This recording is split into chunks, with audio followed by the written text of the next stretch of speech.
It becomes easier to know your worth, to not sit up on the phone all day with a man, to not go kick it physically with a man, to not give your body to a man, when you realize men have to invest in you in order to get that from you.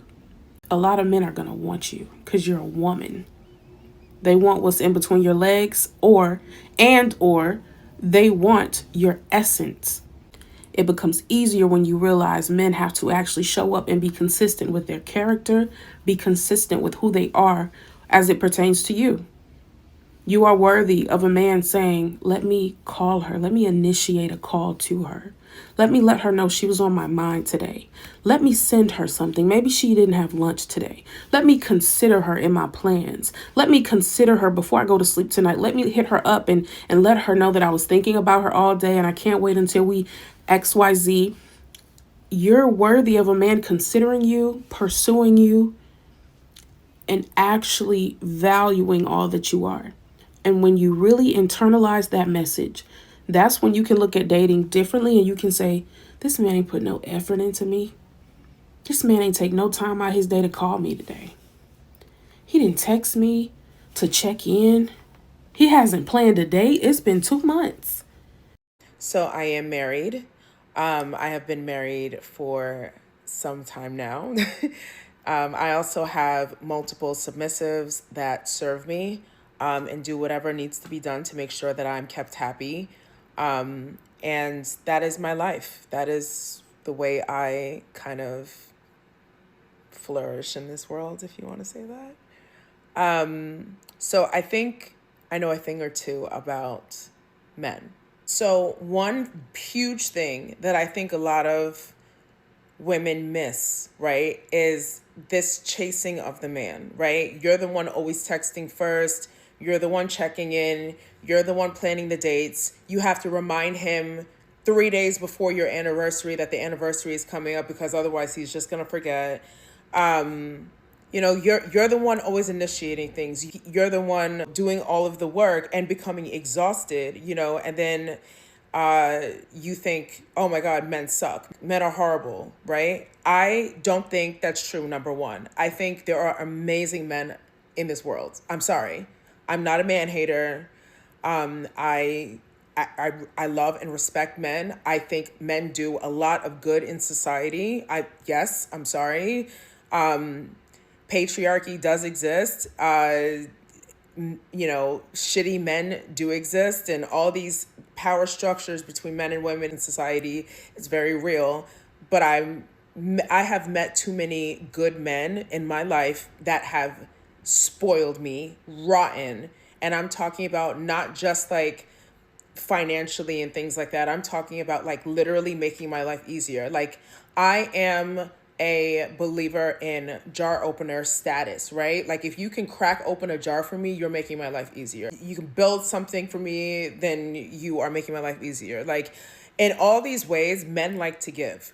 If they like you and they care about you, they will want to always give to you, right? And so find those men. You can't say all men are shitty when the one that's sitting right in front of you is showing you in every way possible that he doesn't want to give to you, and you just kind of just stick around willing to give to him.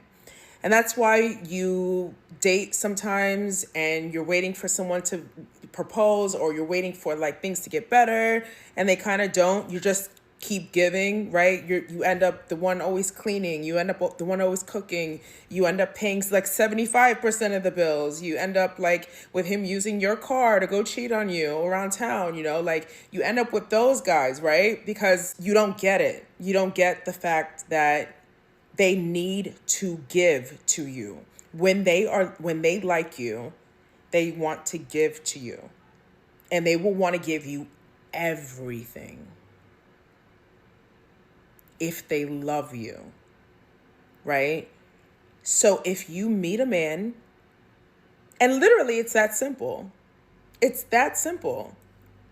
So if you meet a man who is not giving to you, and remember, not just financially, emotionally, making you feel safe, making you feel protected, letting you know that like you're important to them, checking in on you, making sure you ate, like When you meet men that don't want to give to you, you should be gone.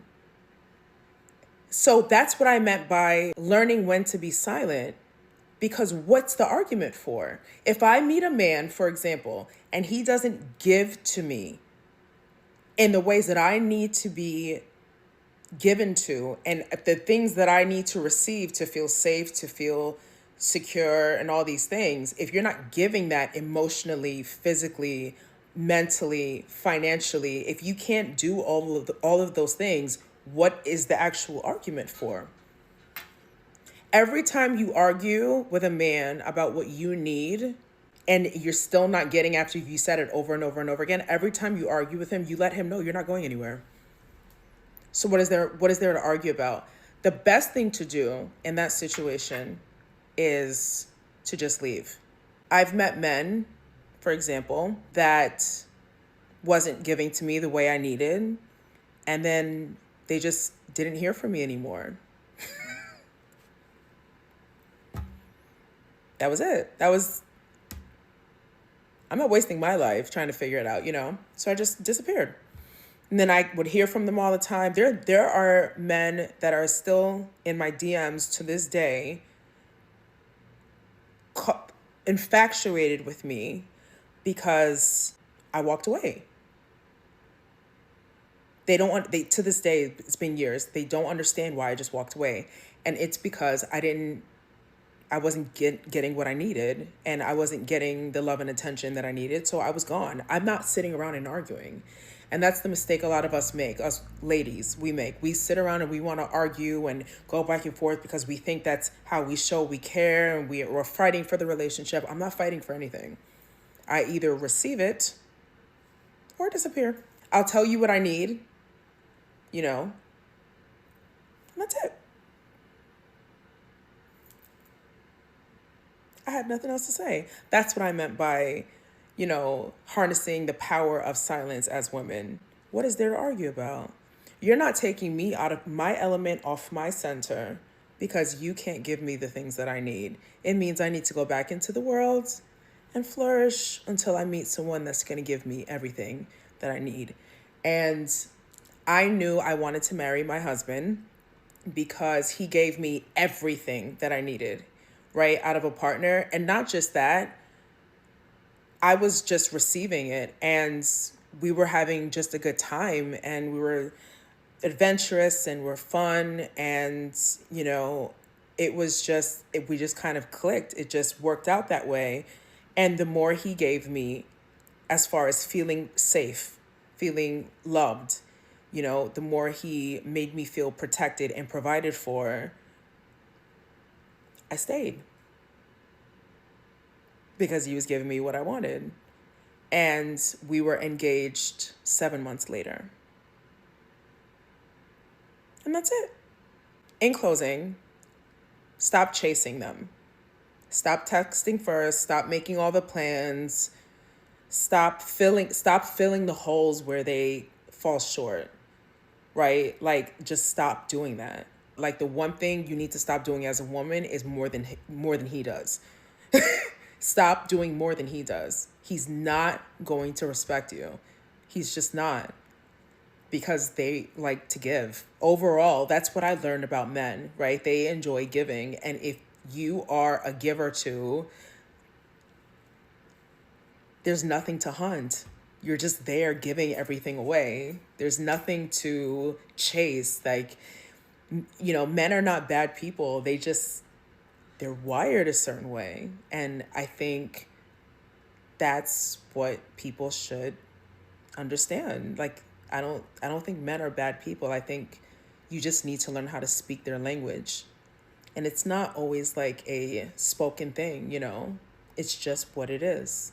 And it just is. And you have to let that be exactly what it is. Tell him what you need and then watch his actions. Let his actions do all the talking. If he's making changes, if he's more attentive, more accommodating, and more loving, then stay, right? But if you don't see changes, don't argue.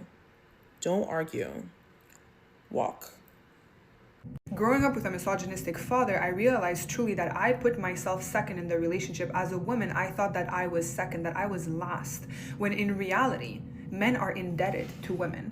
And I know this is going to trigger a lot of insecure men, but seeing it this way really changed my perspective. Why? Because women for lifetimes have been the oracles of men. We've been the oracles, we've been the intuition, we've been the power, we've been the energy behind the success of men. It's thanks to our intuition, it's thanks to our healing capabilities, it's thanks to our portal between our legs, it's thanks to our body that they are able to come here on earth. Without women, men would not exist. Let me repeat. Without women, men would not exist. Life would not exist. A man that is truly masculine, a real masculine man, knows and sees the power of a woman. He doesn't see just the body. He doesn't see, and he would never dare to ask, what do you bring to the table? What are you bringing me? How are you making me comfortable? Oh. A man saying, how are you making me comfortable? We forget, and especially in the patriarchal energy, and especially when you're around misogynistic men, we believe that we are there to serve men, when in reality it's the complete opposite. I swear, when you start seeing yourself as a goddess, when you start seeing yourself as the powerhouse, you look at men as them serving you. And to continue on my thought process, it's not in a way of demeaning them, but this is what the role of the masculine is. And as women, we already hold empathy, compassion, and grace. Men don't have that. They're not born with that. They have to learn that. We have to learn boundaries. We have to learn how to build our ego. That is what we have to learn as feminine. A man that is looking for a woman that serves him is looking for a man. That man is gay.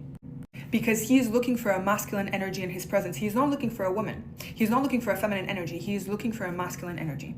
The feminine energy, again, we already hold empathy, compassion, grace, and emotional maturity. We already hold it within us. We are learning boundaries and ego. That's what we're learning through this process. So already us saying that men need to worship the ground that we walk on, and that they need to be serving us, already has empathy, compassion, and grace. We're not doing it from a standpoint of dictatorship, or from I don't know if I'm using the right word, or from an authoritarian perspective, or from the fact that we see men lower than us. Absolutely not. It's just the truth. I don't know how else to explain it. It's just the truth. Men are indebted to us because we already put them in this world. And us loving them and us letting them worship us means that they are staying next to our energy. So already we are giving them a gift. Them being at the same frequency as us and being around us, sleeping with us, touching the energy of our portal, we're already giving them a gift. We're giving them the gift of our oracle intuitive energy within. That is the gift. So there's absolutely nothing else that we need to do. And this is why truly, I'm getting more and more, I'm not opening a fucking door. I'm not paying for shit. I'm not buying gifts. I'm not paying for your stuff. I'm not doing, I've never gone 50-50, but I'm never doing 50-50 in nothing. I am not staying there arguing with you about basic human emotions. The goal is for us to get to the point where we are goddesses. And yeah, if you're asking me out on a date, you're sending me a car, or you're sending me an Uber, you're sending me something. You're opening the fucking door everywhere that I go. If you see me crying, you rectify the situation. If I'm crying because of you, you rectify the situation immediately. If you see that I'm stressed, you rectify the situation immediately, especially if it's because of you. You're the one buying me gifts. You're the one paying for shit. You're the one making sure that my environment is safe for me to be able to exist in my intuitive goddess energy. You're the one being romantic. You're the one cleaning the house and cooking for me. Misogynistic men think that the woman needs to cook and everything. We're going to do it out of love, naturally. But in order for us to be in our natural state of love, the man needs to provide something. And I swear to God, the next man that I'm dating is going to be my husband. If you're not able to do that, I'm getting up and I'm leaving from the date. And even there, I might not even go on the date. I'm not going to waste my time. I don't have time to waste. My energy is too precious. Because like I said, a man that is looking for a woman that pays 50-50, a man that is looking for a woman that takes care of him instead of him taking care of her, is a man that is looking for another man. And I'm too feminine for that. Don't teach that man to be your man.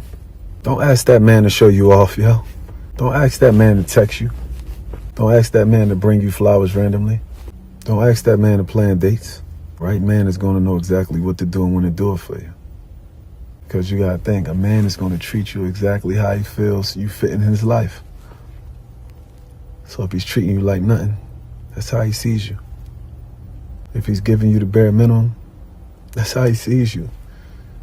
He don't see you as effort. He don't see you as pressure. He don't value you. He don't respect you. But don't get it fooled though. If you gotta ask that man, why are you repeating yourself to him anyway? He know how he obtained you. You know, he's just trying to see if you're gonna allow this to keep going on. Because everything you asked him, that's how he pursued you. And he was very persistent. He was adamant about having you. Where did that energy go? I want a woman to think hard about the man she chooses to give herself to. 'Cause you are too precious to give yourself away to somebody that ain't fit to be in a bed with you. Have no thought of responsibility. He just wants pleasure. And after the pleasure is taken, you are like a piece of toilet paper. He throws you away and finds somebody else. You deserve better than that. The spirit of chivalry is not dead. It's actually very alive and well, and it keeps our people intact. What I mean is that when you make gestures to women of providing and protecting, you provide a stable platform for the bliss of the feminine to appear. When you hold open a door for a woman, or you give her flowers, or you talk to her in a certain way to make her feel safe, you'll see that she'll blossom on her own, just as nature designed. And when that blossoming happens, she not only gives it to you because you're in her presence, she gives it to everyone around her. And then that uplifts the entire community. And it's not because of what she did or anything she has. It's simply because of how she's being. Lots of men, in my experience, and even myself in the past, have overlooked how women are being. Too much on the doing, too much on the having. But the being is something that should be acknowledged, and this is something that can be done with chivalry. Men are here to serve. When a man comes to you, he's coming to convince you why you should let him in your space, in your vessel, in your body, in your life, in your heart, in your thoughts, in your prayers. It's up to him to prove why he deserves to be in your space. You don't have to do anything but to stay in your center. Your center is where you feel good, where you feel yummy, you feel at peace, where you feel taken care of. Your job is to stay in your center and ask for what you want. You sit back, you say how you feel, maybe what you've observed, what you want, the direction that you're going in life, the legacy that you want to build, the brand that you are, whatever it is. You share that, you sit back, you observe, and then you see, okay, is he helping me in some way? Is he providing anything for me? Do I feel safe around him? Do I feel like I'm opening up or I'm closing up? Feminine energy opens and closes, kind of like our lady parts, right? When you think about that, she's either opening or she's closing up. And masculine energy is either going towards something or it's moving away from something. Kind of like their man parts, right? It's either growing this way or it's going back within itself. Either a man is going to be coming towards you and putting his energy towards you, and that's the direction that he's going, or he's moving away. But at the end of this, I want you to know that if he's coming towards you, he is signing on to he's signing up for a lifetime service. He's trying to serve. If he's coming towards you, he's trying to serve. He's trying to give you something. He's trying to give you some of his strength. He's trying to give you some of his energy. Maybe he's trying to give you some of his knowledge or some of his wisdom. But if a man is coming towards you, he's trying to give you something. Maybe he's trying to give you some of his man parts. You never know.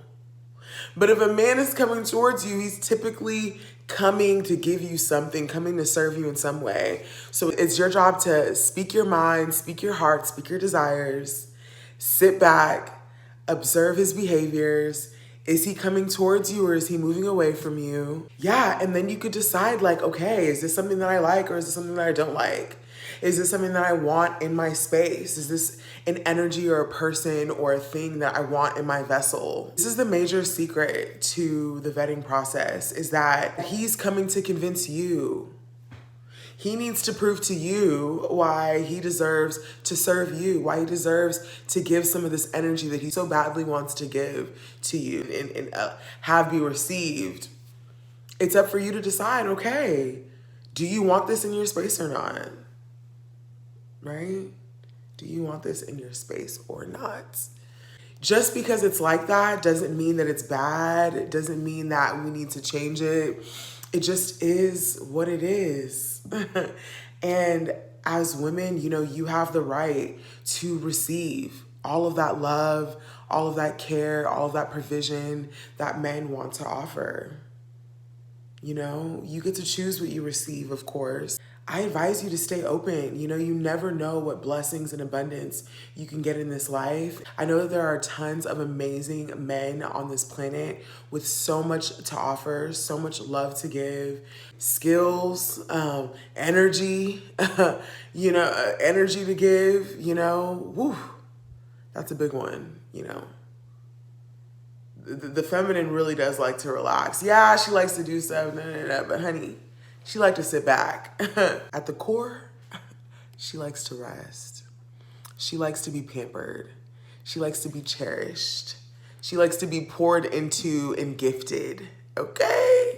So allow men to do that. Allow your masculine man to do that. Allow your masculine man to serve you. It actually gives them spiritual ascension to drop their egos and to give. They have so much energy to give, so much to give, and they want direction. They want purpose. That's why masculine energy is directional. They want a direction. They want purpose. They want something to dedicate their entire lives to. And they're already doing it in some form or fashion. So might as well, allow the men to take care of you. I hope you really enjoyed this message. This next video is a very well hidden truth that helped me in my vetting process and in my journey of understanding men and understanding my role in relationships with men. So I appreciate you guys so much for watching. Enjoy this last clip, and I'll see you next time. Mwah. Do you know why God was given he, him pronouns? Because a man made him up, baby. He was tired of seeing woman give birth and create, so he had to make up a story, baby. The first form of any deity was a woman, not a man. Men got jealous. Men wanted to create a system. Men were mad. They were like, all these women, they're bringing life onto the planet. They're giving birth. It's a miracle. I want to do something too. Let's form a secret society and create a religion. Because all the women are getting the attention. They're worshiping goddesses. They're giving birth. We need something. Let's create a male god. Oh, they bleed every month. Well, we're going to start using blood too. Let's make up a story about somebody getting the blood. Let's sacrifice some blood. You're going to drink this every month too. We can't bleed down there, so just find some blood somewhere. That's literally how it went down. They was mad, so they wanted to join in, so they had to fake it till they never made it. They have to fake it. It's like fake. It's like the fake version of what women naturally are. That's all religion is. It's just a fake, synthetic version of what women are.